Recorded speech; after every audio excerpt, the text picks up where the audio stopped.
menjadikan kami biji matamu, dan Engkau menjadikan kami berharga di hadapan-Mu, dan kami mulia, dan kami milik kepunyaan-Mu. Kami datang untuk menyembah,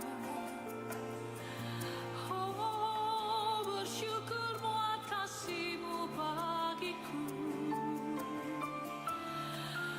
tak terselami, tak dapat ku mengerti besarnya kasih setia-Mu. Oh cinta-Mu ajaib, kasih-Mu besar bagiku Tuhan. Ku hargai,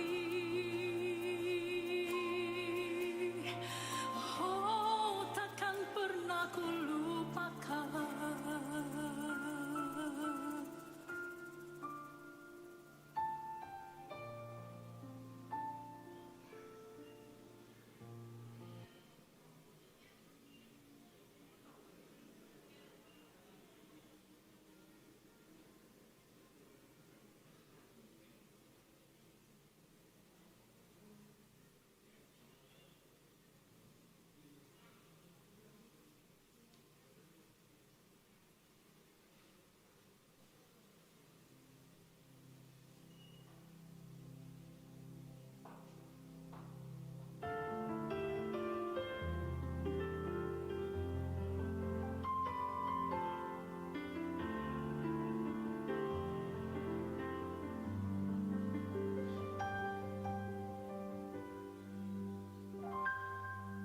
Rindu selalu bersamamu, tinggal di dalam kediaman-Mu, oh Tuhan, sebab ku sukai hadirat-Mu.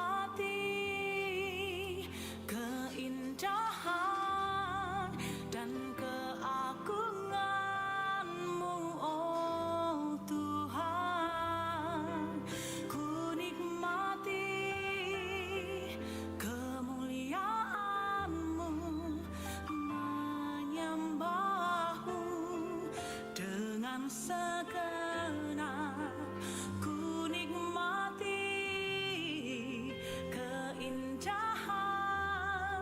dan keagungan-Mu, oh Tuhan. Ku nikmati kemuliaan-Mu, menyembah-Mu dengan segenap hatiku.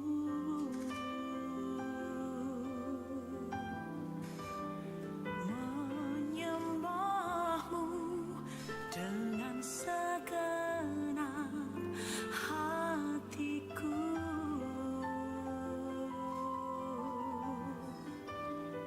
Menyembah-Mu dengan segenap.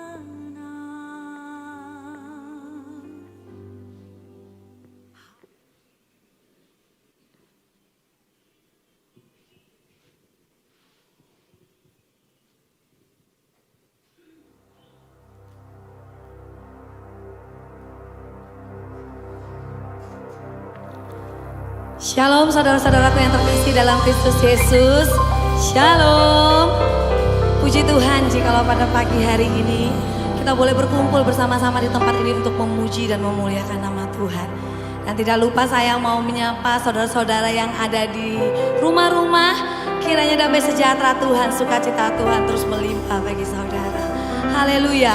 Mari kita siapkan hati kita untuk bisa menyembah, masuk dalam hadirat Tuhan yang kudus, menikmati Dia dan memberi yang terbaik kepada Tuhan. Mari kita tundukkan kepala, kita berdoa. Bapa, terima kasih. Sungguh kami mengucap syukur kepadamu Tuhan. Jikalau pada pagi hari ini kami ada sebagaimana kami ada, semua kami menyadarinya hanya karena kemurahan dan kebaikan Tuhan dalam hidup kami. Dan saat ini kami mau datang di hadapan-Mu memuji menyembah Engkau Tuhan. Menaikkan pujian penyembahan yang terbaik kepadamu. Kiranya Roh Kudus hadir di tempat ini. Engkau disenangkan dan Engkau ditinggikan dan dimuliakan. Dan lawatan Roh Allah boleh terjadi di tengah-tengah tempat ini. Atas umat-Mu yang ada di tempat ini maupun di rumah-rumah. Bekerjalah Roh Kudus. Bertahtalah ya Tuhanku. Sehingga kami benar-benar bisa menikmati hadirat. Kuduskan, sucikan, layakkan kami Tuhan. Engkau yang hadir di tempat ini dan bertahta di atas pujian dan penyembahan kami. Dalam nama Yesus kami mau menyembah-Mu. Haleluya. Amin. Oh Yesus,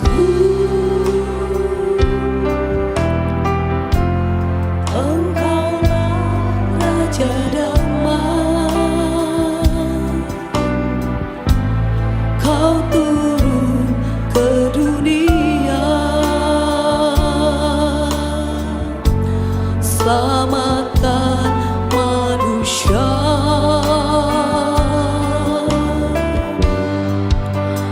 Oh Yesus, Kau Tuhan penuh kasih. Kau berikan hidupmu tebus dosaku. Kaulah Allah yang kupuji. Kaulah Allah yang kusembah. Kemuliaan bagimu di tempat maha tinggi. Kemuliaan bagimu di tempat maha tinggi. Tuhan Yesus, Engkaulah Raja damai dalam hidup kami Tuhan.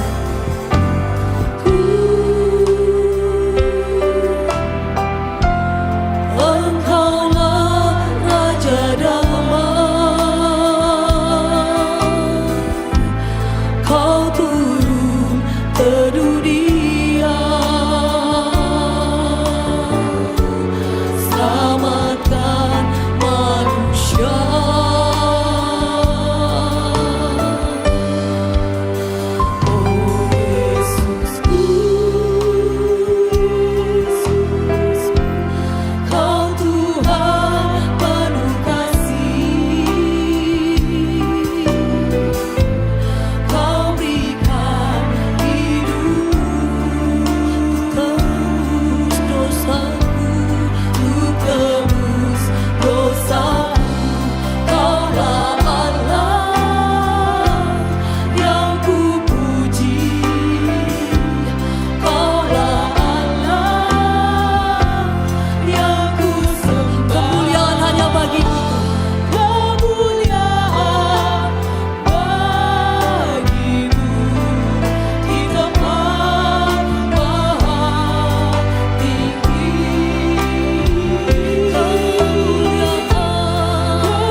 kemuliaan dari tempat yang maha tinggi.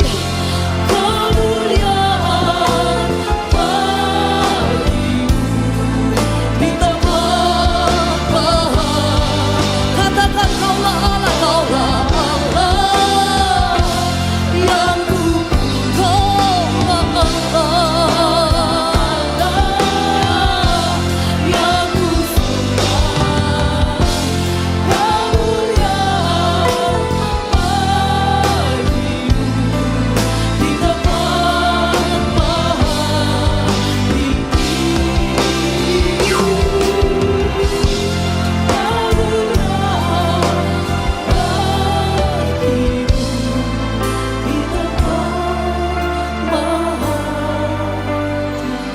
Saya mengundang seluruh jemaat untuk boleh bangkit berdiri. Mari angkat kedua tanganmu, katakan kemuliaan hanya bagi Tuhan.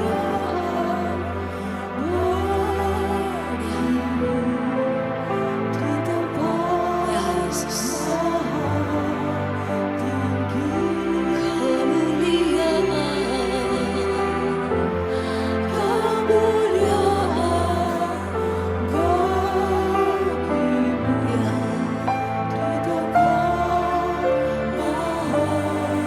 Mari umat Tuhan saja katakan kemuliaan hanya bagimu Tuhan. Kemuliaan bagimu.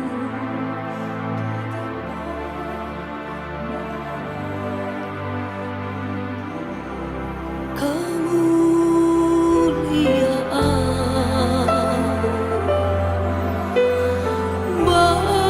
bagimu di tempat maha tinggi, di tempat yang maha tinggi,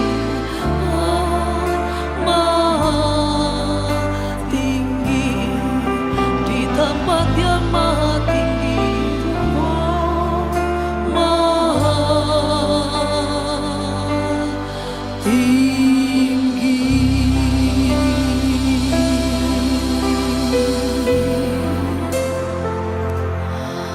Mari sembah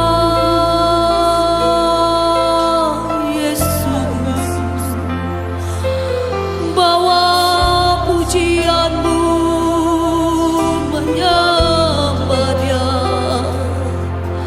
karena Dia layak-layak terima pujian. Kami datang menyembah-Mu, datang meninggikan nama-Mu, ya Allah yang kudus. Terima kasih,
katakan Tuhan, datanglah kepadaku yang letih lesu dan berbeban berat, maka Kau akan memberi kelegaan. Ada kelegaan di dalam hadirat-Mu Tuhan. Yesus, kami panggil nama-Mu, nama-Mu berkuasa. Haleluya. Jamah Roh Kudus, lawatan-Mu ada di tempat ini.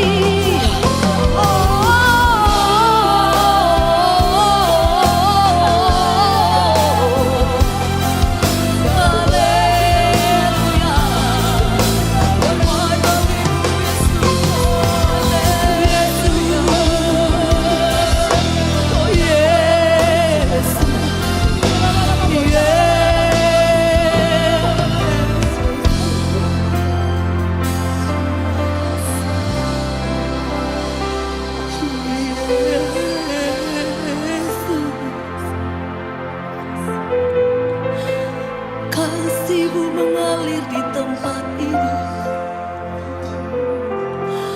melawat setiap hati yang berduka, menjamah setiap yang sakit.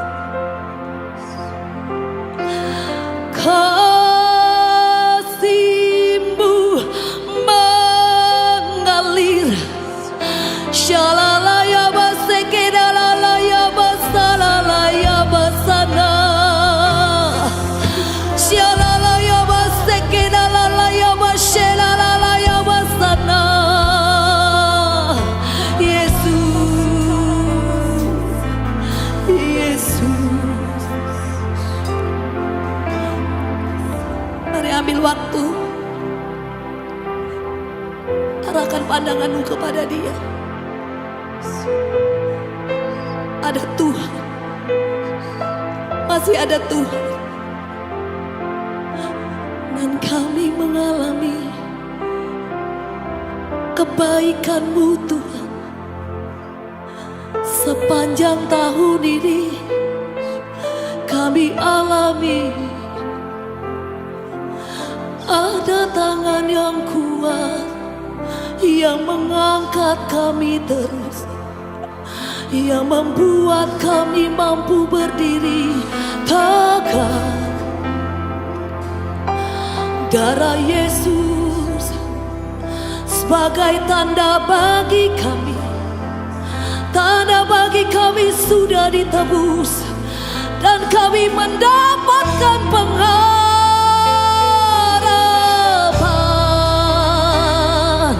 pengharapan yang kekal. Pengharapan kami di dalam Engkau tidak akan pernah sia-sia. Shalalalaya bashekerelalaya basanaralaya basana.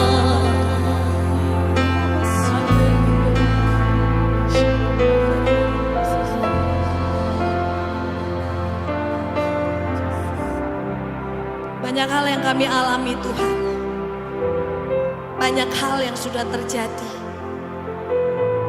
dan banyak hal pertolongan Tuhan yang begitu kami alami dari hari ke hari.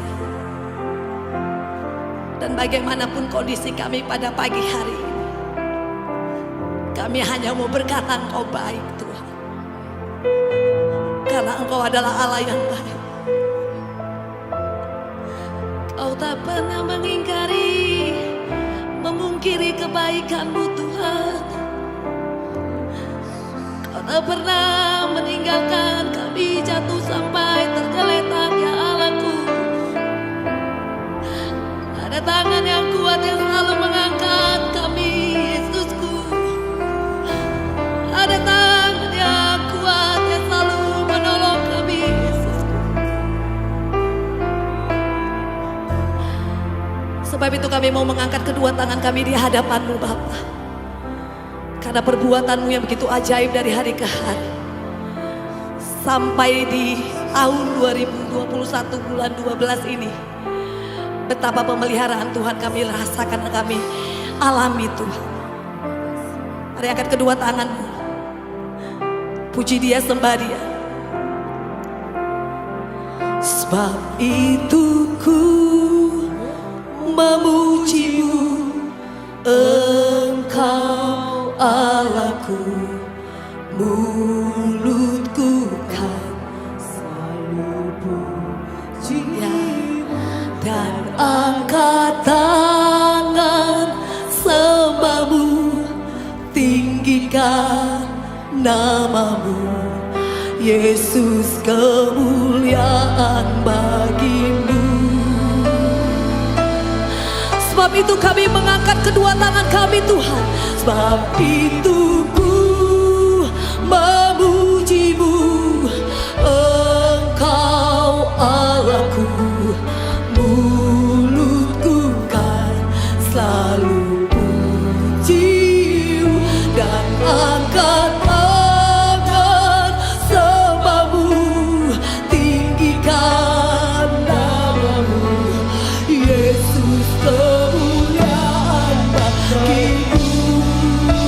Lebih lagi kami mau memuji Engkau Tuhan. Sebab itu ku memuji-Mu, Engkau Allahku, ya mulutku kan selalu puji-Mu dan angkat tangan sembah-Mu, tinggikan nama-Mu, Yesus, kemuliaan bagi-Mu.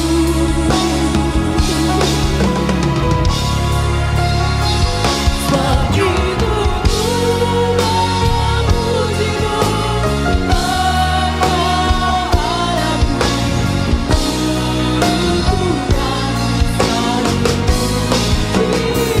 dan angkat tangan sembah-Mu, tinggikan nama-Mu, Yesus, kemuliaan bagi-Mu. Yesus, kemuliaan bagi-Mu.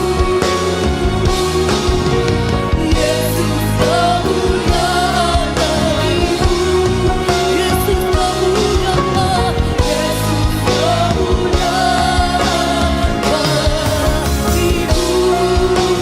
Beri sorak-sorai bagi Tuhan kita. Haleluya. Haleluya. Kemuliaan hanya milik-Mu Tuhan.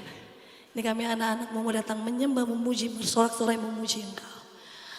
Layakan kami dan kuduskan kami. Dalam nama Yesus. Haleluya. Amin. Betapa banyak ya perbuatan Tuhan dalam hidup kita.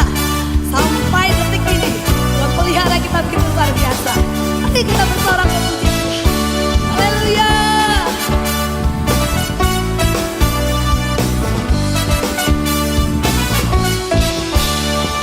Banyaklah yang Kau lakukan, Allahku, ya Tuhanku, perbuatan yang ajaib dan maksud-Mu bagiku, ya Tuhanku. Banyaklah yang Kau, amin,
Silakan duduk Bapak Ibu Saudaraku. Kita akan mengumpulkan persembahan dan kita akan mendengarkan firman Tuhan. Kita berdoa. Bapak terima kasih. Kami sungguh bahagia, bersyukur jika pagi hari ini kami boleh ada di tempat kudus-Mu, menikmati hadirat-Mu. Tiba saatnya Bapa, kami mau memberikan persembahan yang terbaik bagi Engkau. Biarlah persembahan ini berkenan kepadamu Bapa. Suci kuduskan tangan-tangan kami, niat hati kami. Sehingga apa yang kami persembahkan Tuhan adalah untuk kemuliaan-Mu saja. Bapa, kami sebentar juga akan mendengarkan kebenaran firman. Biarlah telinga kami, pikiran kami, mata kami tertuju pada kebenaran firman-Mu dan menjadi rema dalam kehidupan kami. Terima kasih Bapa, terpujilah nama-Mu. Haleluya, amin. Sukacita kami Tuhan penuh hanya karena berasal daripada-Mu. Engkau yang taruh sukacita di hati kami. Haleluya. Sukacitaku penuh, ku bermasmur bagimu, karena ku tahu ku telah ditebus oleh curahan darah-Mu.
Kami siap diberkati oleh pemberitaan firman.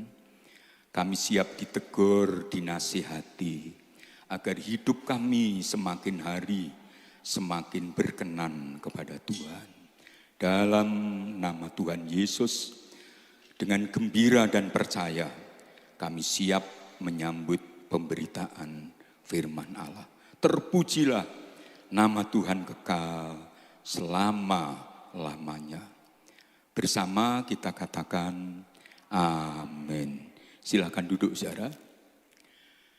Shalom, selamat pagi dan selamat beribadah di dalam kasih dan kemurahan Tuhan kita Yesus Kristus. Inilah hari-hari jelang menyambut peringatan kelahiran Kristus. Dan sejak awal pemimpin pujian telah mengajak kita untuk mempersembahkan pujian bahwa segala hormat, segala pujian dan kemuliaan bagi Allah di tempat yang maha tinggi. Oleh karena kasih-Nya kepada seisi dunia ini telah mengaruniakan putranya yang tunggal. Sehingga barang siapa yang percaya kepadanya, saudara dan saya sudah percaya kepada Yesus, tidak akan binasa, melainkan beroleh hidup yang kekal. Mari Bapak Ibu Saudara-saudara, kita bersama-sama akan membuka Alkitab kita. Mungkin bisa dibantu. Ya. Kita akan membaca bersama dalam surat 1 Korintus pasal 11 ayat 23 sampai dengan ayat yang ke-29.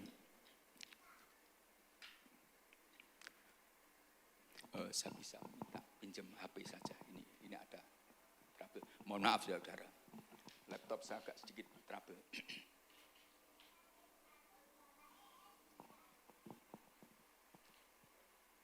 Kita akan bersama-sama membaca di dalam surat 1 Korintus. 1 Korintus, ya sudah terima kasih untuk operator. Kita akan membaca dari depan dan mari kita baca bersama-sama ya. Lihat ini 2, 3. Sebab apa yang telah kuteruskan kepadamu telah aku terima dari Tuhan, yaitu bahwa Tuhan Yesus pada malam waktu ia diserahkan mengambil roti. Dan sesudah itu ia mengucap syukur atasnya. Ia memecah-mecahkannya dan berkata, inilah tubuhku yang diserahkan bagi kamu. Perbuatlah ini menjadi peringatan akan aku. Demikian juga ia mengambil cawan sesudah makan. Lalu berkata, cawan ini adalah perjanjian baru yang dimeteraikan oleh darahku. Perbuatlah ini setiap kali kamu meminumnya menjadi peringatan akan aku. Sebab setiap kali kamu makan roti ini dan minum cawan ini, kamu memberitakan kematian Tuhan sampai ia datang.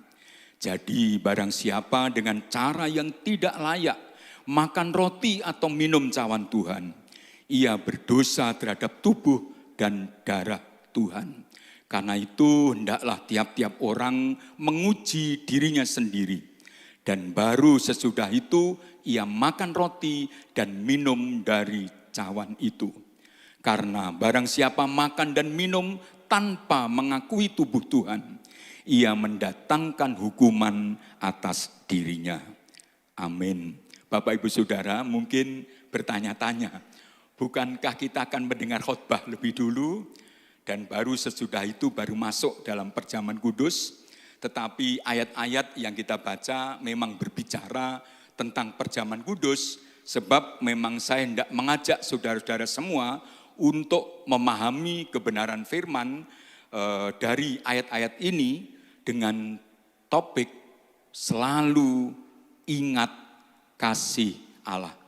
Maaf, mungkin bisa dibantu saja. Ya. Selalu ingat kasih Allah.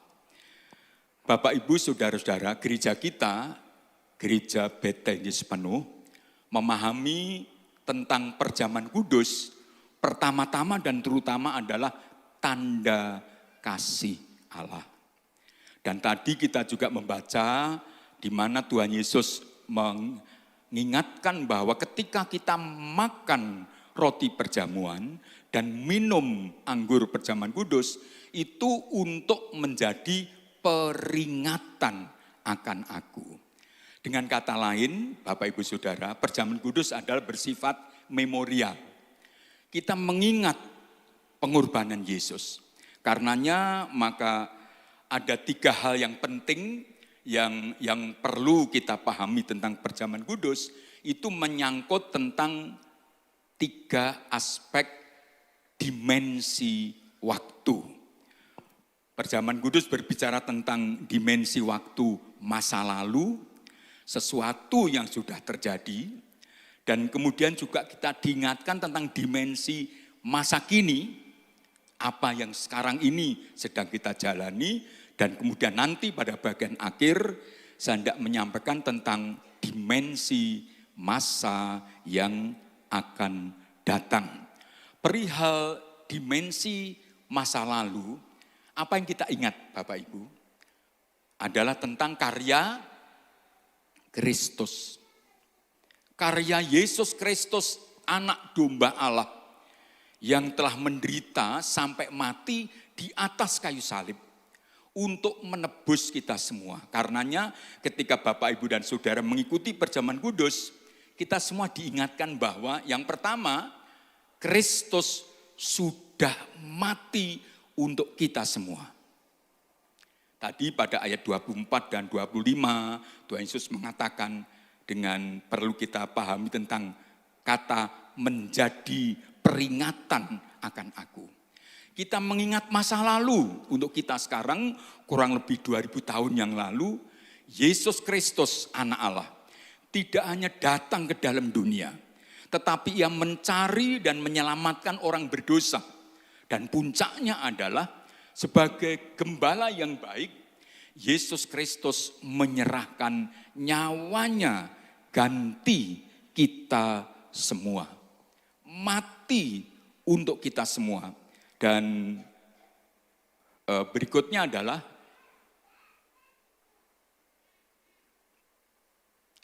bahwa karena kematian Kristus, segala dosa kita sudah dihapus.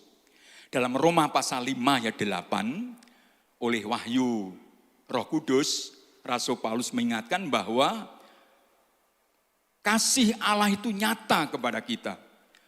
Ketika Kristus mati untuk kita, ketika kita masih di dalam dosa. Ini misteri, ini rahasia kasih Allah. Kita belum lahir.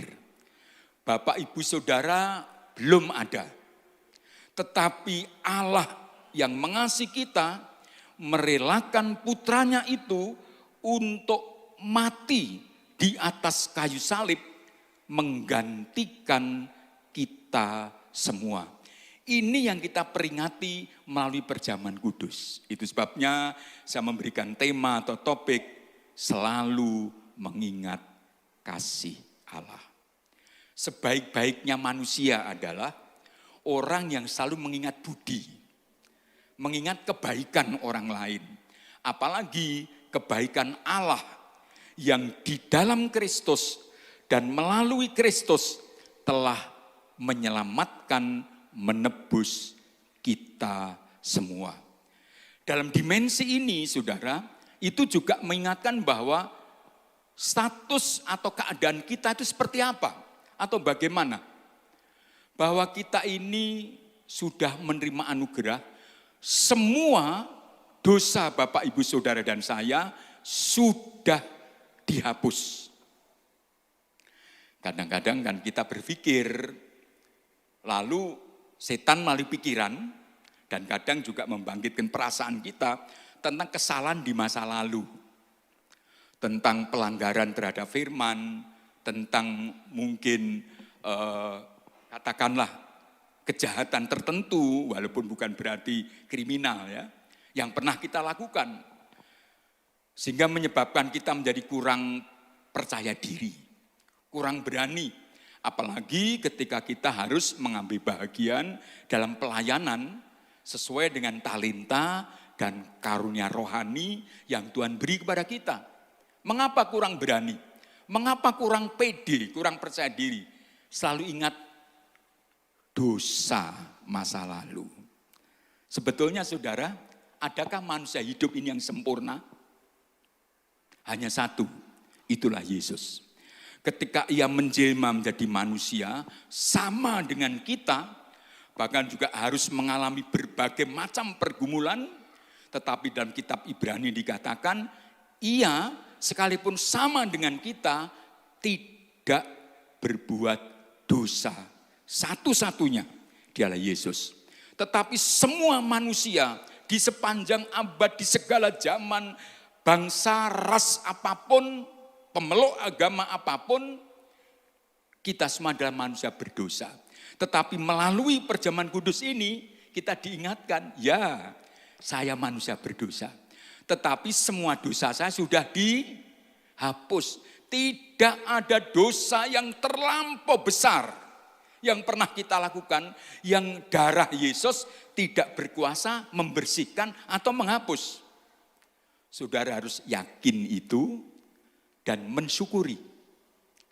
Yakin dan bersyukur semua dosa sudah dihapus dan oleh karya kematian Kristus di atas kayu salib yang kita peringati melalui perjamuan kudus ini, hidup Bapak Ibu Saudara sudah ditebus. Penebusan Allah di dalam Kristus itu sekurangnya 3 hal. 1, harganya lunas dibayar. Rasul Petrus berkata kita dibeli bukan dengan emas dan perak, tetapi dengan darah Kristus yang mahal. Amin saudara. Itu saudara dan saya.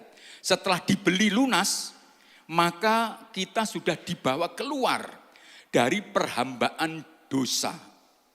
Seperti kalau saudara dan saya pergi ke satu toko atau pasar katakanlah, dan satu barang kita sudah beli, dan kemudian kita bayar, barang itu tidak akan kita tinggal di toko. Betul Bapak Ibu? Kita bawa pulang ke rumah. Dan kalau itu masih ada ikatan atau bungkusnya, ikatan dan bungkusan itu pasti akan kita lepaskan. Penebusan Allah di dalam Kristus itu menyangkut kita sudah dibeli dan harganya lunas dibayar. Yang kedua, kita tidak lagi berada di tengah-tengah dosa. Seperti pasar ketika barang itu masih ada di penjualnya. Kita sudah dibawa keluar dari dosa itu. Dan yang terakhir penebusan adalah semua ikatan dilepaskan. Saudara jangan lagi percaya kepada setan, pada iblis yang sering berbisik, kamu jangan lagi macam-macam lah. Kristen boleh, gak usah maju-maju, gak usah ikut-ikutan ambil pelayanan, gak usah. Mengapa? Kamu itu kan orang berdosa. Masih ada ikatan-ikatan ini, itu. Jawab pada iblis yang sering mengganggu pikiran, perasaan kita.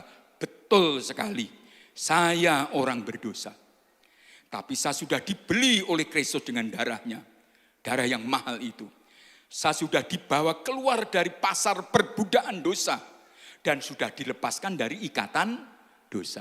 Jadi perjamuan kudus ini bukan sekedar sebuah upacara yang bersifat kudus, sakramen dari kata sakramentum, sesuatu yang kudus. Karena diperintahkan dan ditetapkan Tuhan Yesus. Tidak hanya itu. Ketika seperti hari ini kita perjamuan kudus, kita diingatkan.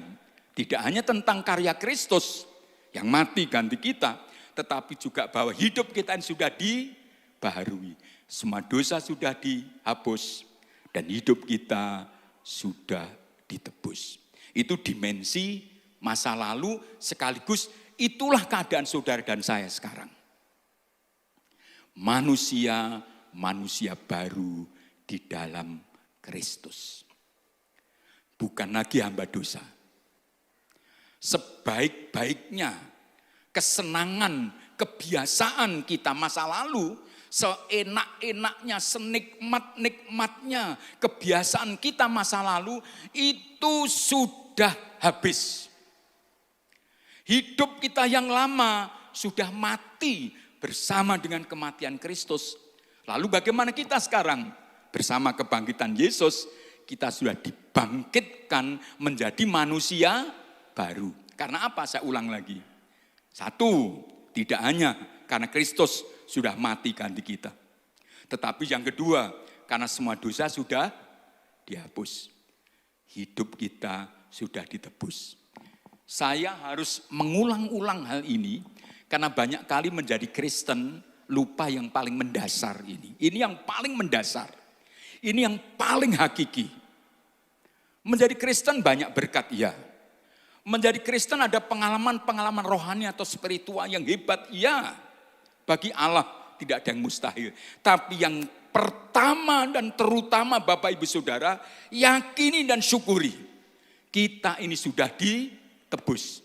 Hidup kita ini ada hidup yang baru di dalam Kristus. Mengapa gereja kita sekurangnya sebulan 1 kali menyelenggarakan perjamuan kudus untuk ini? Agar jangan seorang pun di antara kita yang melupakan kasih Allah yang membawa hidup kita sebagai manusia yang baru. Dimensi yang ketiga adalah dimensi masa lalu, dimensi masa kini, dan dimensi waktu yang akan datang. Apa itu Bapak Ibu Saudara? Itu adalah, baik ini tadi sudah saya jelaskan.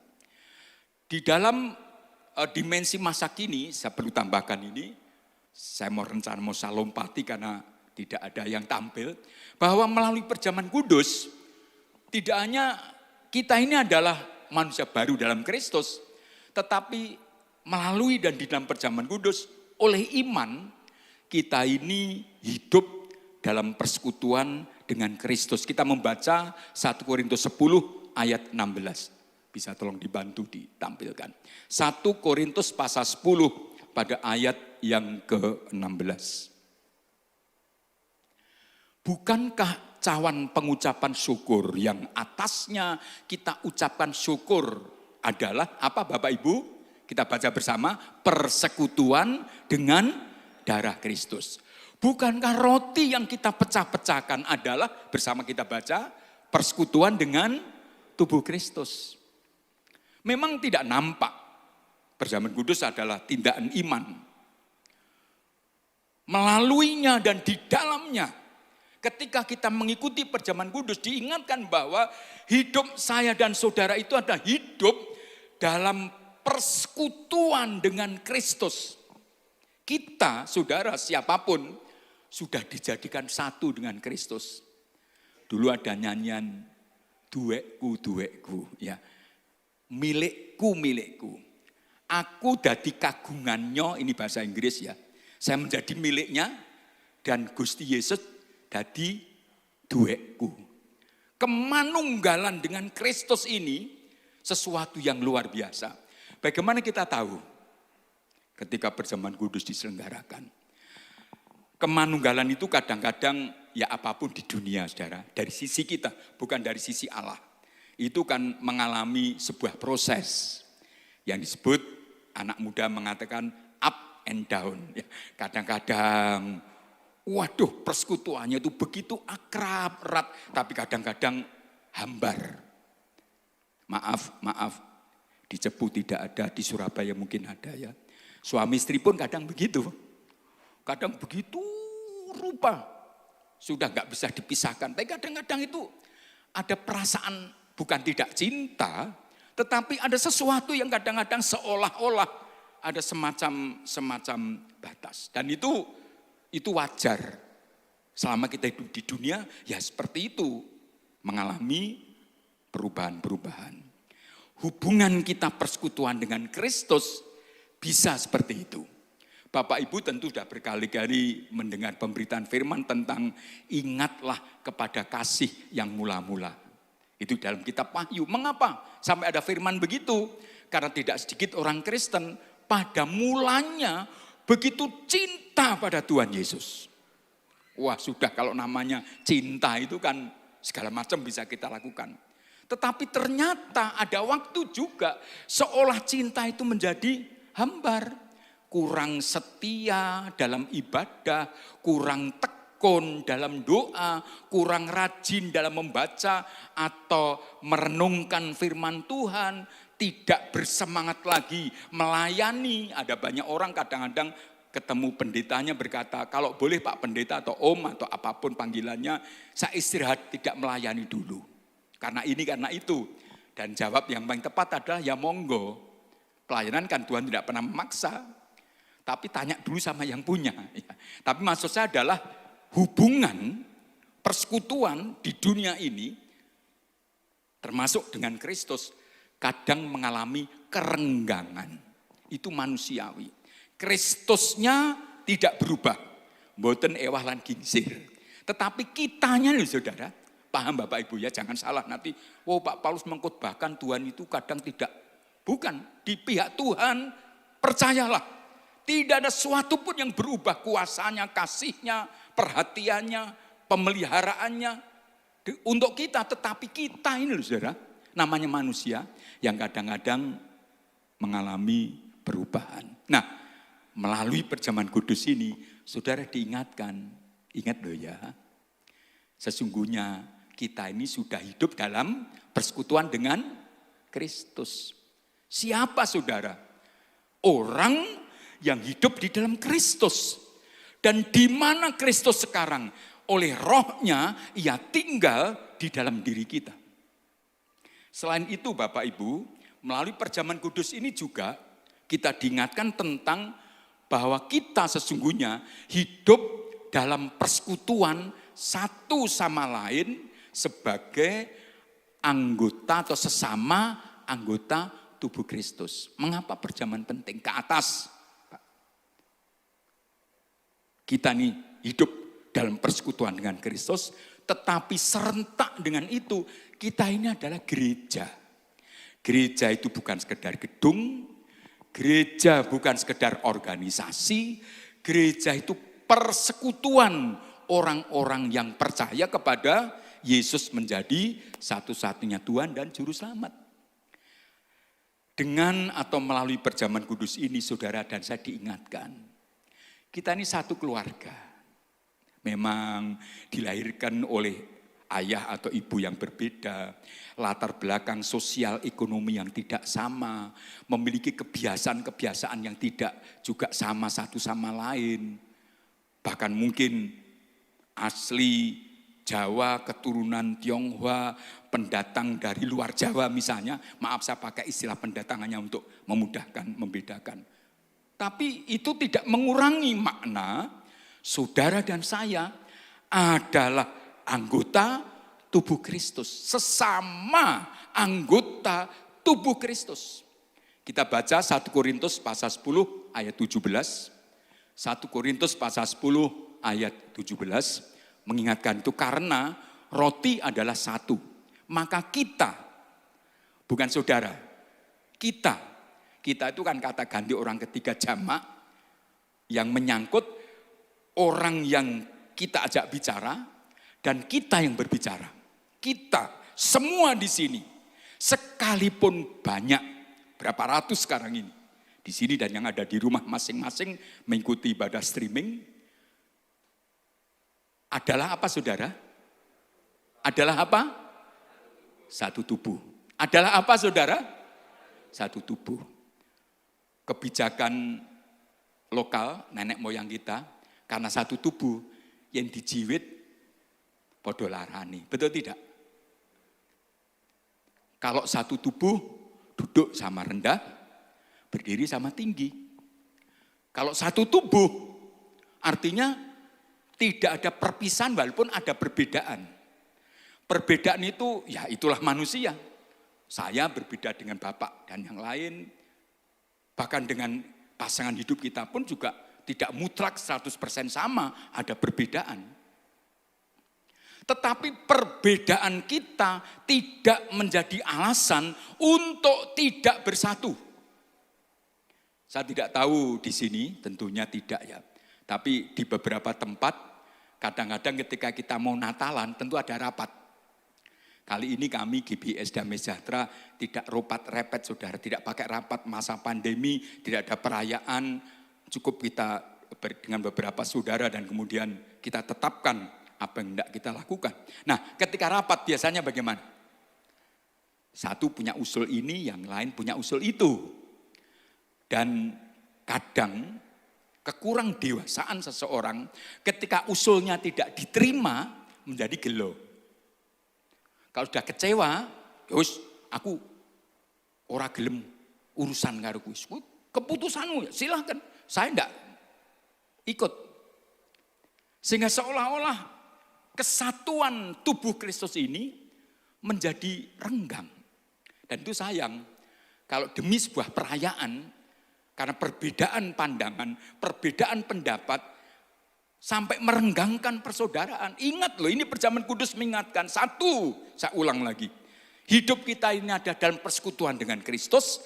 Yang kedua, hidup kita dalam persekutuan dengan sesama anggota tubuh Kristus. Bahwa berbeda itu wajar, alami, tetapi kita adalah satu tubuh.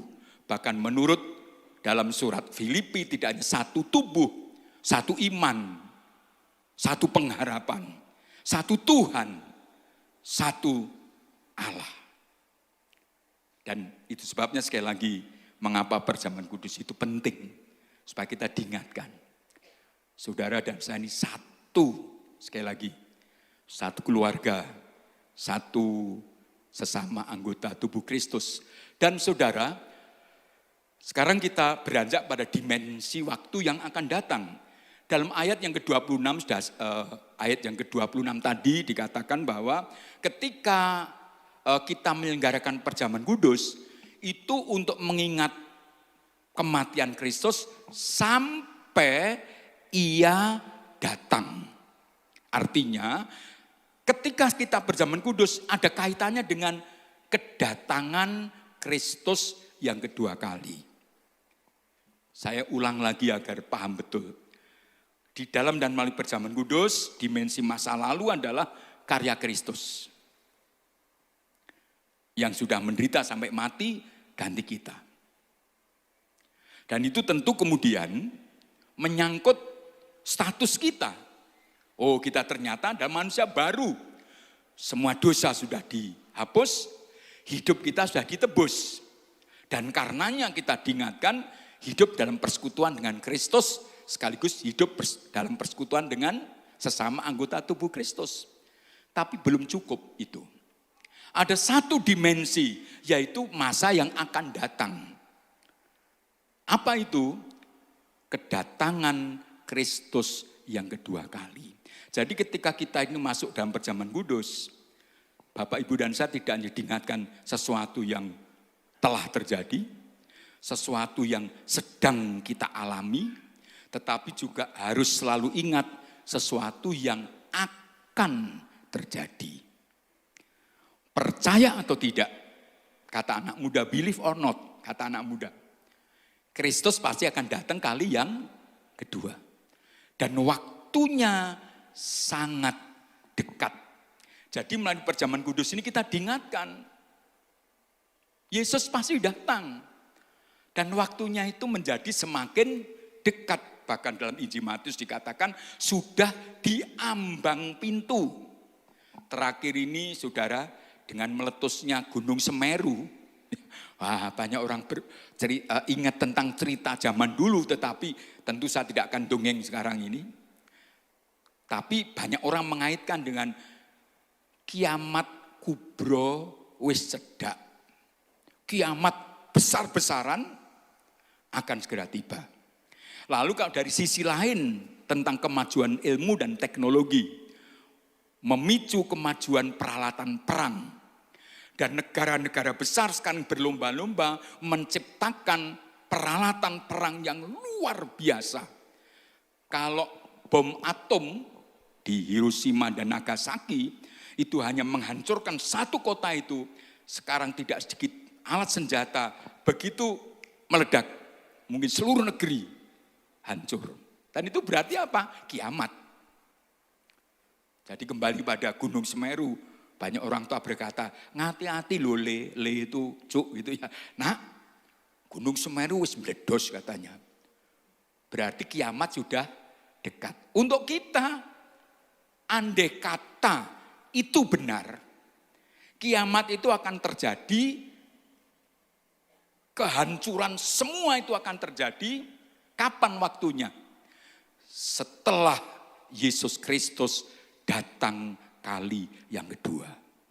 Untuk menjemput kita anak-anaknya. Karenanya dalam kaitannya dengan perjamuan kudus dan masa waktu yang akan datang. Yang pertama, saya tuliskan di depan adalah semakin giat beribadah.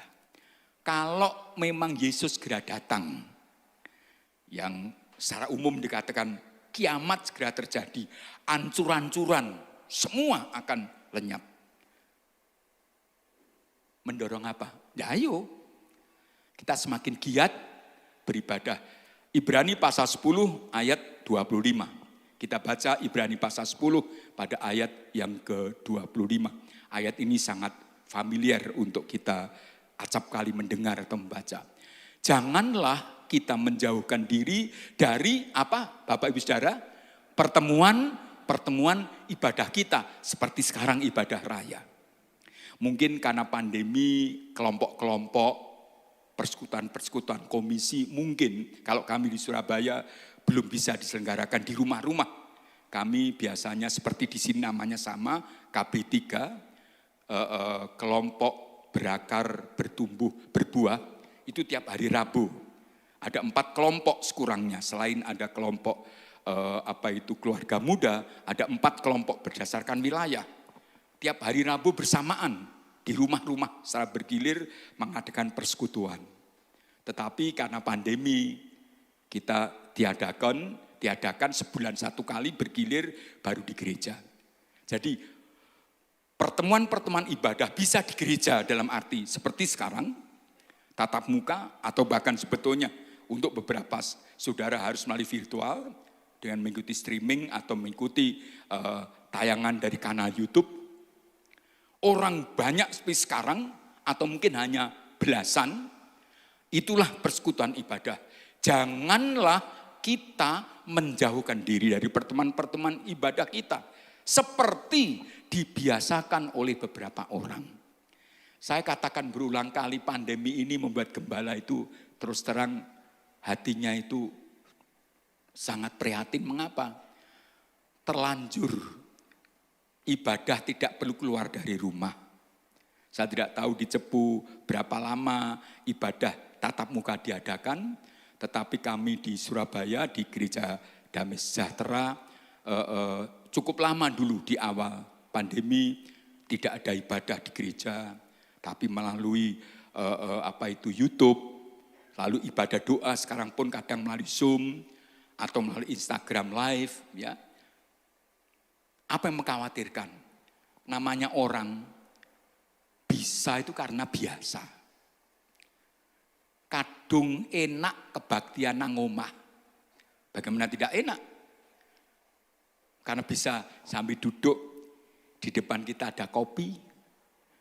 Siapa tahu karena cintanya istri ada pisang goreng. Betul tidak? Jadi kebaktian, haleluya.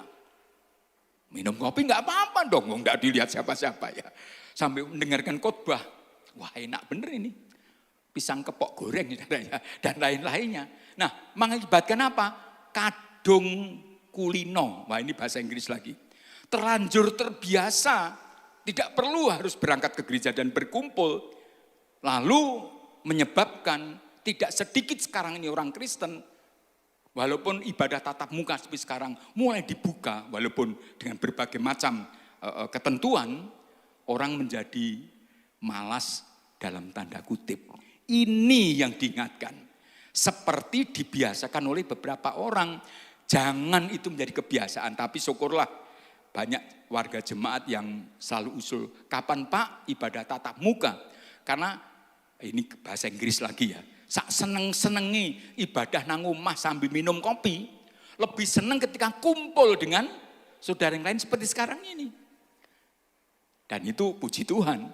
Dan ketika ibadah tatap muka diselenggarakan lagi bulan Oktober lalu, kami di Surabaya baru diadakan jemaat antusias. Walaupun harus mendaftar, di tempat kami harus mengisi Google Form, harus mendaftar. Dan jumlah yang hadir dibatasi. Harus berselang-seling jamnya, sesi 1, sesi 2, dan seterusnya. Tapi puji Tuhan, yang penting adalah jangan membiasakan diri apa saudara?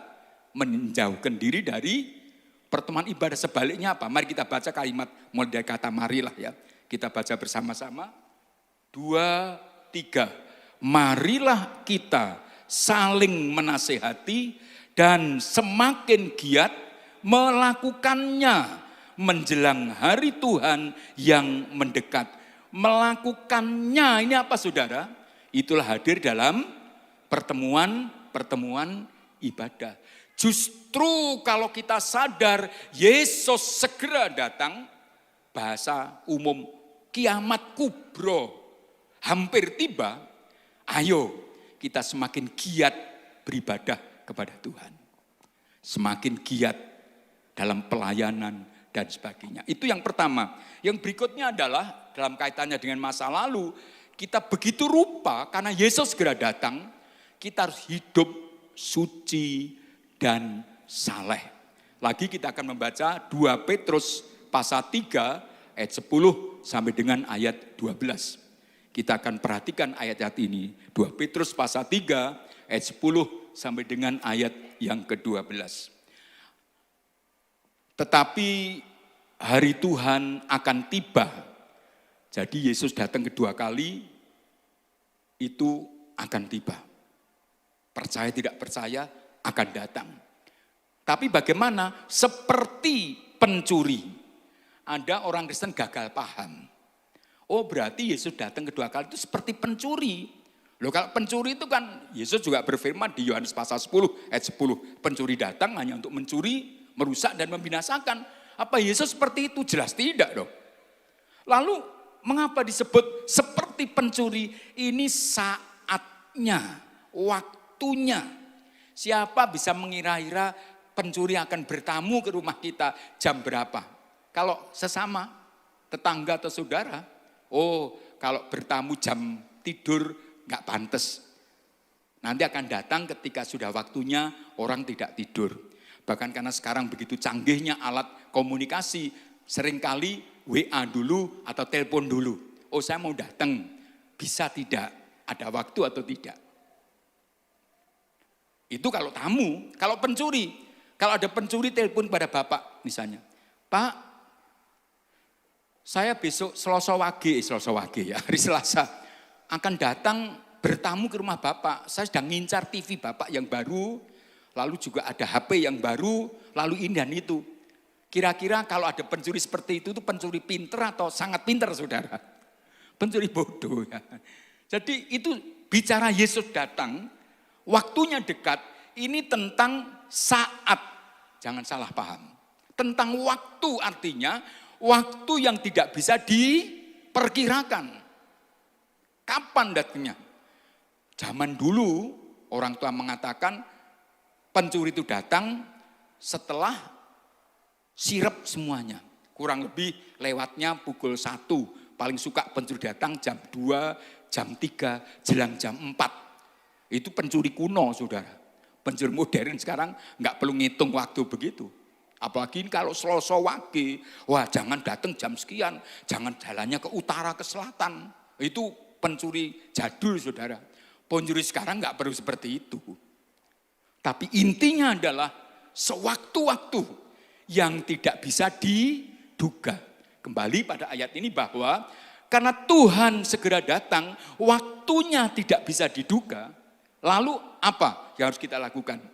Pada hari itu langit akan lenyap dengan gemuruh yang dahsyat dan unsur-unsur dunia akan hangus dalam nyala api dan bumi dan segala yang ada di atasnya akan hilang lenyap. Itulah disebut kiamat kubro. Ayat berikutnya, ayat yang ke-11. Jadi apa? Satu, Yesus akan tiba, waktunya tidak bisa diperkirakan. Kedua, akan terjadi peristiwa-peristiwa alam yang dahsyat. Maka jika segala sesuatu ini akan hancur secara demikian, kita baca bersama Bapak Ibu 2, 3. Betapa suci dan salehnya kamu harus hidup. Mestinya kita membaca, betapa suci dan salehnya aku harus hidup. Ayat 12 menyertakan itu. Kita kembali pada jadi ini yang penting selain giat, semakin giat beribadah, yang kedua adalah menjaga kehidupan kita. Betapa suci dan salehnya kita hidup.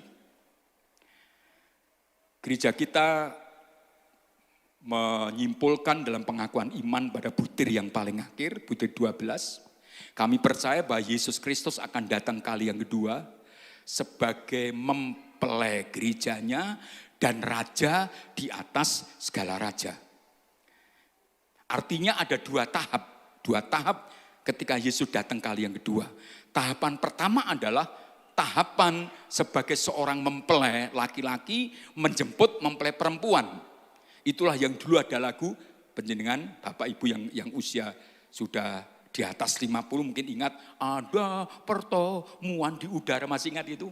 Kalau bunyi sangkakala, coba kita nyanyi itu, pemain musik kebingungan saudara. Karena ini lagu jadul ya.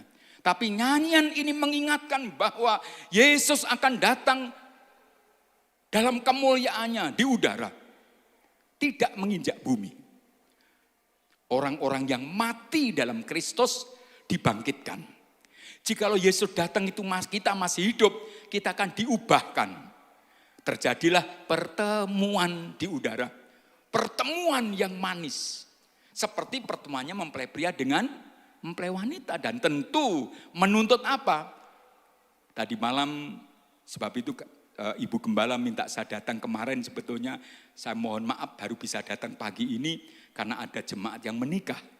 Waduh saudara, melihat pengantin perempuannya itu betul-betul bagaikan bidadari. Mungkin bajunya itu mahal sekali, belum lagi riasannya, apalagi begitu rupa dekornya di hotel, begitu indah. Tapi intinya adalah mempelai perempuan tampil dengan cemerlang yang menyenangkan hati mempelai laki-laki. Saya akan sedikit tinggalkan, tahap yang kedua adalah setelah itu baru kesengsaraan besar di bumi selama 3,5 masa kali 2, baru Yesus akan datang kali kedua menginjak bumi sebagai raja di atas segala raja. Tapi kembali pada tahapan pertama tadi, inilah yang menuntut saudara dan saya betapa suci dan salehnya Bapak, Ibu, saudara dan saya harus hidup. Sebagai calon mempelai perempuan, menjaga kesucian dirinya, sehingga ketika kelak bertemu dengan mempelai pria, itu ada momen yang paling membahagiakan dan membanggakan. Dosa makin bertambah-tambah, ya. Kasih makin dingin, betul. Tetapi orang yang yakin bahwa Yesus segera datang, mari dalam takut akan Allah dan terang firman Tuhan, dipimpin Roh Kudus, kita hidup suci dan saleh. Amin saudara-saudara. Karena apa? Kita sudah menjadi manusia baru. Dan yang ketiga adalah menyangkut dimensi waktu yang akan datang, kita mesti harus berjaga-jaga dan berdoa. Matius 24 ayat 42. Matius 24 ayat 42 sangat jelas mengingatkan ini.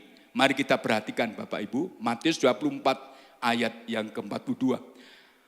Karena itu ayat di atasnya itu bicara tentang kedatangan Kristus kali yang kedua. Karena itu berjaga-jagalah.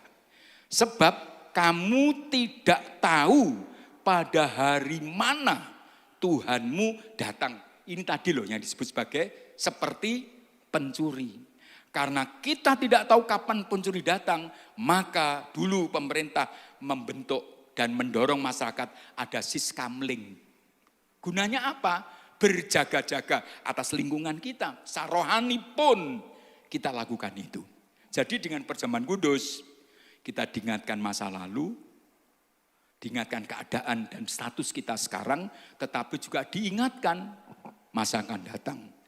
Bahwa Kristus segera datang. Bapak Ibu Saudara-saudara, tentu begitu mulianya dan luhurnya perjamuan kudus. Hal yang penting sekarang adalah bagaimana kita mengikutinya. Ada banyak orang agak menyepelekan perjamuan kudus. Yang penting ikut. Karena punya pemahaman yang tidak lengkap dan tidak utuh. Karenanya maka kita diingatkan bahwa dalam 1 Korintus 11 ayat yang ke-27, 29 tadi yang kita baca, maka ayat 27-29 adalah mari kita mengikuti perjamuan kudus dengan cara yang layak, yang patut, supaya apa? Tidak berdosa terhadap tubuh dan darah Tuhan. Artinya tidak boleh sembarangan. Karenanya kapan makan, kapan minum roti dan anggur, kita bersama-sama. Nanti saya akan mengajak saudara, kalau sedikit berbeda saya mohon maaf, ketika waktunya roti dan anggur mulai dibagi, dan kita memegang roti dan anggur, roti kita siapkan, saya akan mengajak saudara mengangkat roti. Saya membacakan ayat firman Allah, saya akan bertanya, percayakah saudara akan firman Allah ini? Saudara jawab, amin. Haleluya, artinya saya percaya firman Allah. Baru kemudian saya akan mengajak saudara dalam nama Tuhan Yesus Kristus, semua bersama-sama mengucapkan, lalu saya berkata, makanlah, baru bersama-sama makan. Nanti ketika minum anggur, sama seperti itu. Itu sebetulnya salah satu penerapan dari cara yang layak. Kalau kita membaca pada ayat seterusnya, sebetulnya Rasul Paulus menegur ketika jemaat Korintus ikut perjamuan Tuhan sembarangan. Agak keras, maaf, sedikit kasar sebetulnya. Apa di rumah kamu tidak ada makanan? Kata Rasul Paulus. Sampai kalian mengikuti perjamuan Tuhan seperti itu, lebih kurang begitu saudara. Karenanya mari kita mengikutinya dengan cara yang layak, cara yang benar. Tentu bagi kita yang sudah berjemaat puluhan tahun lalu, tentu tahu bagaimana pola zaman dulu. Apakah salah? Tidak, memang ya itulah waktu itu. Saya pun juga dilahirkan, dibesarkan dalam tradisi seperti itu.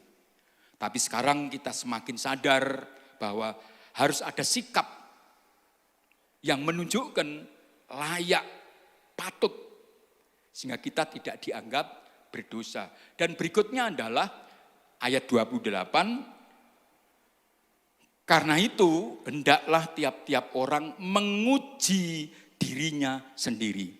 Tentang layak atau tidak ini tentang cara, itu bagaimana kita melakukannya. Itu sebab tadi sedikit saya sampaikan kepada Bapak Ibu. Nanti kita lakukan seperti itu. Tentang ini saudara, hendaklah tiap-tiap orang menguji dirinya, itu tentang hati. Kesadaran bahwa yang paling tahu saudara sendiri. Layak atau tidak layak mengikuti perjamuan kudus. Kalau begitu, ketika kemudian kita sadar bahwa kita mungkin, moga-moga tidak. Kemarin atau dalam pekan ini, dalam bulan yang telah lewat, kita melakukan kesalahan. Lalu tidak berani makan minum perjamuan, tentu bukan demikian. Kalau kita sadar kita salah, dalam 1 Yohanes pasal 1 ayat 6 sampai dengan 8, atau 6 sampai 10, dikatakan bahwa kita harus sadar, menyesali, lalu mengaku dosa kita, dan mohon pengampunan. Maka darah Kristus anaknya itu akan menyucikan kita dari segala dosa kita. Artinya simpelnya, sederhananya begini. Jangan kita pernah merasa ora popo. Tidak ada apa-apa. tanpa adanya kesadaran, tanpa adanya penyesalan. Jadi Bapak Ibu, mari dengan sungguh kita mengikuti apa yang Tuhan amanatkan kepada kita. Perjamuan kudus menyangkut masa lalu, ketika kita mengangkat roti dan anggur, hati pikiran kita tertuju pada salib Kristus. Ingat kasih-Nya. Serentak dengan itu penuh syukur dan keyakinan. Saya sudah ditebus. Semua dosaku sudah dihapus. Saya menjadi manusia baru. Dan sadar kita hidup dalam persekutuan dengan Kristus sebagai sesama saudara dalam Tuhan. Dan diingatkan untuk setelah perjamuan kudus, kita harus menjaga diri. Semakin giat beribadah, hidup suci dan saleh, dan berjaga, berdoa senantiasa. Amin. Mari Bapak Ibu kita sekarang berdiam diri sejenak. Dan saya mengundang WL dan singers, para pemain musik.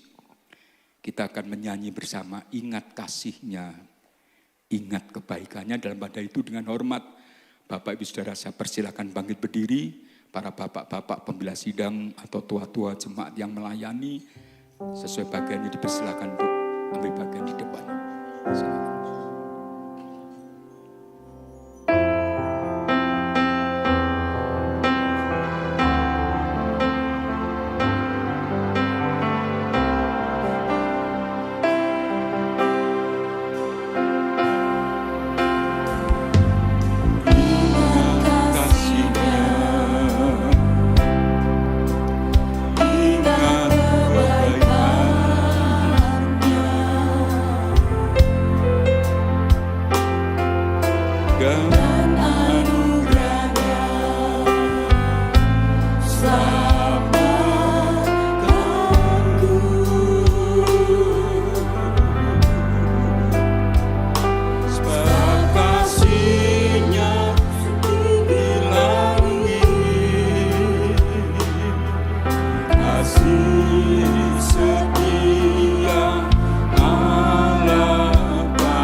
Terima kasih Bapa di surga.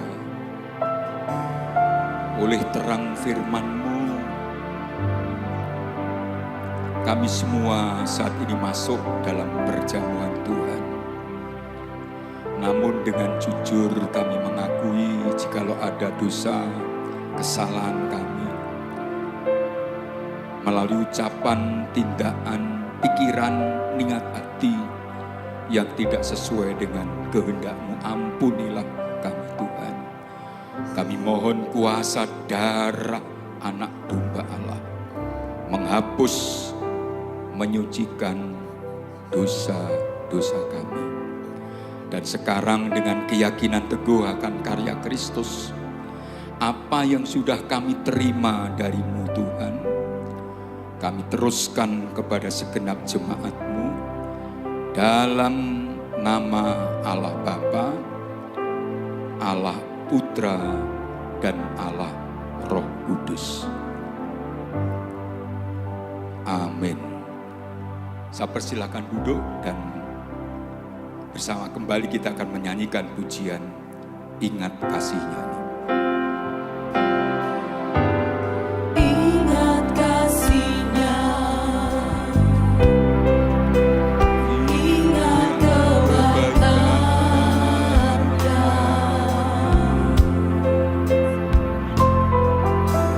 dan anugerah-Nya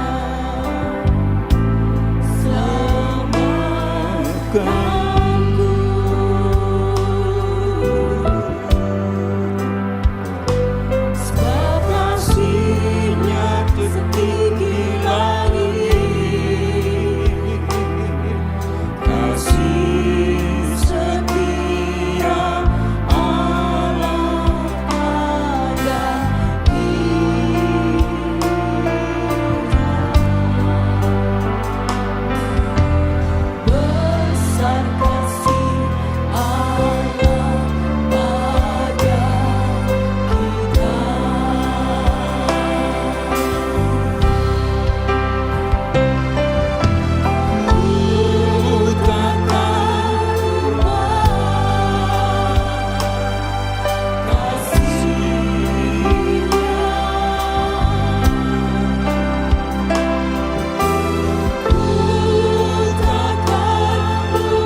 Bapak, Ibu, Saudara, apakah semua sudah menerima roti dan cawan perjamuan?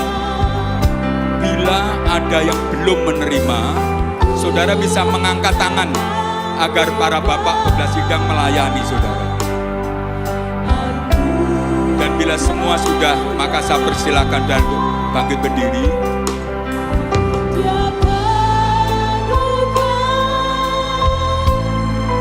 Siapkan roti saudara dengan tangan kanan.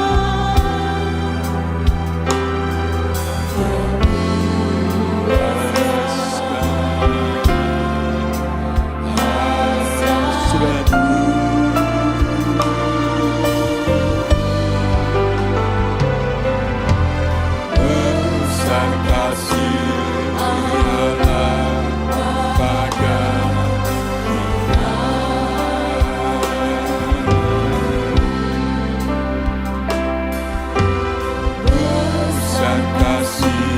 Allah pada Bapak, Ibu, Saudara, dengan tangan kanan angkatlah roti tinggi-tinggi di atas kepala saudara. Seraya menunggu bapak-bapak pembelas sidang semua selesai. Dan dengarlah pembacaan firman Tuhan. Sebab apa yang telah kuteruskan kepadamu, telah aku terima dari Tuhan. Yaitu bahwa Tuhan Yesus pada malam waktu ia diserahkan mengambil roti. Dan sesudah itu ia mengucap syukur atasnya. Ia memecah-mecahkannya dan berkata, inilah tubuhku yang diserahkan bagi kamu. Perbuatlah ini menjadi peringatan akan aku.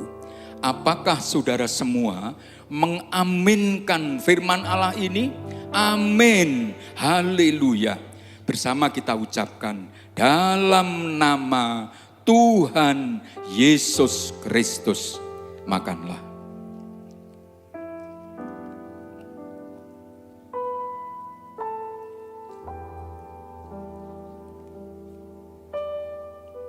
Terima kasih Allahku. Kami percayakan anugerah-Mu. Kristus telah mati di atas kayu salib. Tubuhnya dipecahkan, menggantikan kami.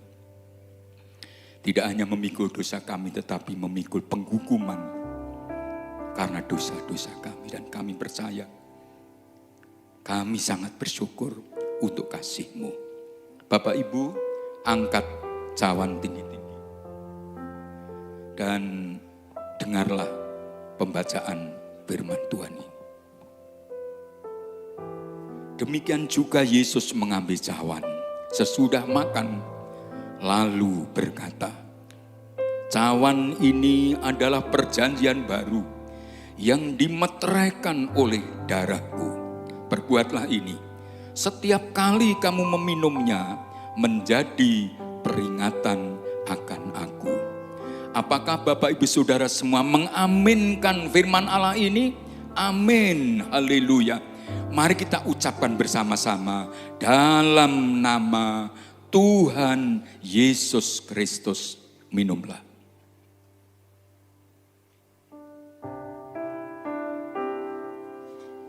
Terima kasih Tuhanku.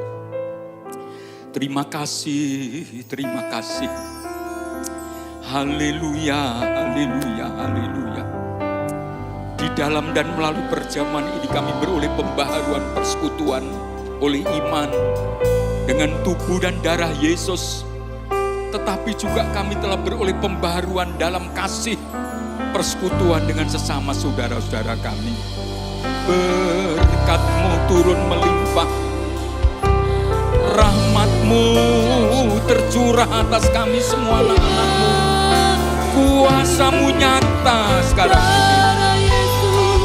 Karenanya jikalau ada saudara kami yang sakit, dalam nama Yesus, Tuhan sembuhkan sekarang ini.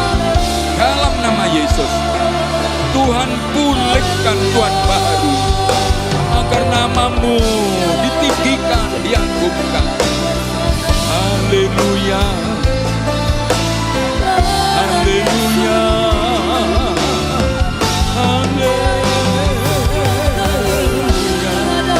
Kami bersyukur. Kami berterima kasih. Haleluya. Haleluya. Haleluya. Terima kasih Bapa di surga. Melalui dan di dalam pesta Tuhan yang kudus pagi ini, baik kami yang berkumpul di rumah Allah ini maupun yang di rumah masing-masing, sudah beroleh berkat-berkat-Mu, pembaharuan dan pemulihan, penghiburan dan kekuatan yang baru. Bahkan yang sakit Tuhan sudah jamah dan Tuhan Yesus sudah menyembuhkannya. Terima kasih Bapa di surga.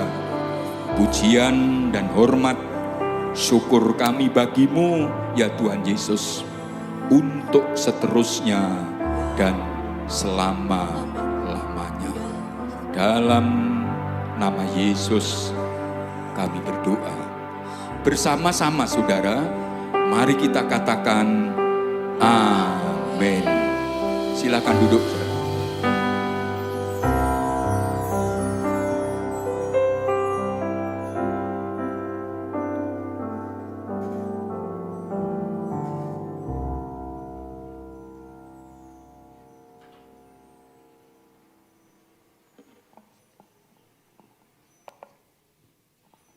Puji Tuhan, Bapak Ibu semuanya, saudara-saudara yang terkasih di dalam Tuhan Yesus Kristus, pagi hari ini kita semuanya diberkati oleh Tuhan. Bapak Ibu semuanya diberkati Tuhan? Amin. Amin, puji Tuhan. Melalui perjamuan kudusnya dan juga firman yang disampaikan oleh beliau Bapak Pendeta Paulus Rusviati sungguh memberkati kita, ya, mengingatkan kita akan kasih daripada Tuhan kita Yesus Kristus, ya, dimensi masa lampau, masa kini dan juga masa yang akan datang. Puji Tuhan. Pada kesempatan ini kami mewakili jemaat mengucapkan terima kasih kepada Bapak Pendeta Paulus Rusviati atas pelayanan beliau dan juga kehadiran bersama dengan Ibu Paulus dan juga jemaat, ya, puji Tuhan atas kehadirannya pada pagi hari ini, memberkati kita semuanya, dan kiranya kasih Tuhan Yesus Kristus pengurapan terus ada di dalam Bapak Paulus Rusviati. Beliau dipakai oleh Tuhan dimanapun untuk menyampaikan kebenaran firman Tuhan, terlebih juga jemaat yang ada di GBIS Surabaya. Dan untuk selanjutnya Bapak Ibu yang terkasih dalam Tuhan akan mendengar pengumuman-pengumuman yang akan disampaikan oleh Bapak Suparti. Monggo.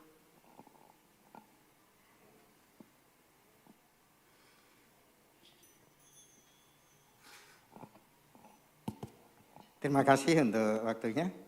Terus sekalian untuk pengumuman sehubungan dengan sudah banyak kegiatan Natal, jadi semua kegiatan di gereja ini diliburkan, kecuali doa malam masih berjalan seperti biasa, dimulai jam 18.00 sampai dengan jam 19.30. Lalu Senin depan tanggal 20 ada perayaan juga kebaktian Natal untuk sekolah pelayanan anak. Terima kasih, dan kita bawa anak cucu cici kita untuk bergabung di dalam perayaan Natal tersebut. Untuk Natal sekalian, dana yang sudah masuk melalui janji iman sebesar Rp35.400.000. Lalu dari amplop Rp2.620.000. Lalu ada sumbangan dari saudara seiman sebesar Rp1.500.000. Sehingga total dana yang masuk sebesar Rp39.520.000. Jadi masih dibutuhkan dana sebesar Rp8.005.000. Kami yakin Bapak Ibu Saudara diberkati Tuhan melimpah sehingga bisa dipersembahkan untuk kebutuhan Natal, dan saya yakin juga anggaran akan surplus. Lalu khususnya untuk janji iman paling lambat diserahkan tanggal 19 Desember, jadi minggu depan. Demikian yang dapat kami sampaikan, kiranya Tuhan memberkati. Terima kasih. Terima kasih Bapak Suparti. Ada tambahan pengumuman bagi Bapak Ibu yang mungkin kesulitan pendaftaran, karena untuk Natal kita mendaftar dulu, ya, kesulitan pendaftaran, bisa mengambil formulir pendaftaran Natal di belakang. Bagi yang tidak mempunyai WA bisa ditulis saja, ya, tidak mempunyai nomor WA, ya, nanti Bapak Ibu mengambil formulir yang sudah disediakan. Demikian tambahan pengumuman, dan mari untuk selanjutnya kita akan diberi kesempatan untuk memberikan persembahan kepada Tuhan.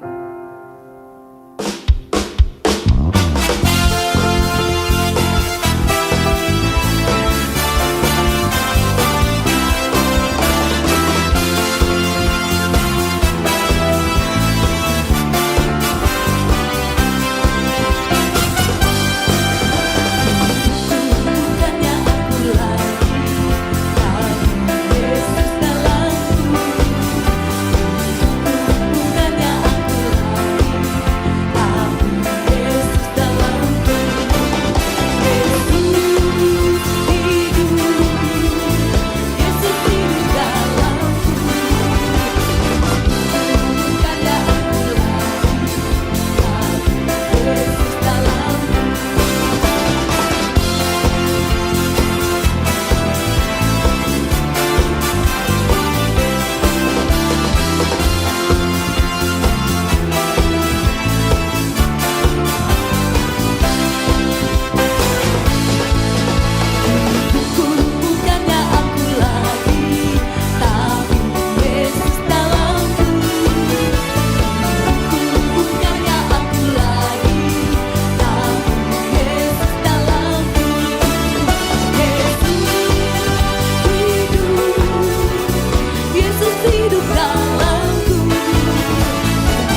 kami untuk tutup dalam doa dan doa berkat.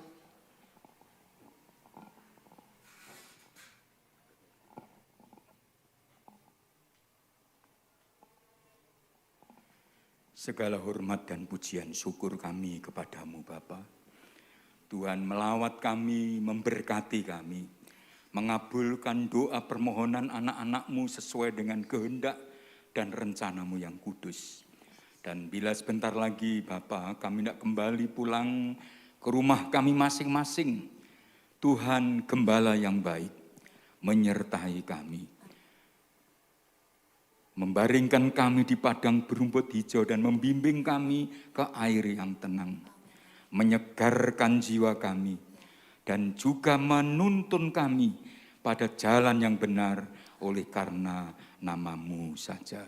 Memberkati usaha, pekerjaan, pendidikan, seluruh kegiatan sepanjang pekan ke depan, agar dalam segala hal kehendak-Mu yang jadi, nama Tuhan dimuliakan. Setiap persembahan yang telah diberikan, kiranya berkenan kepada Tuhan.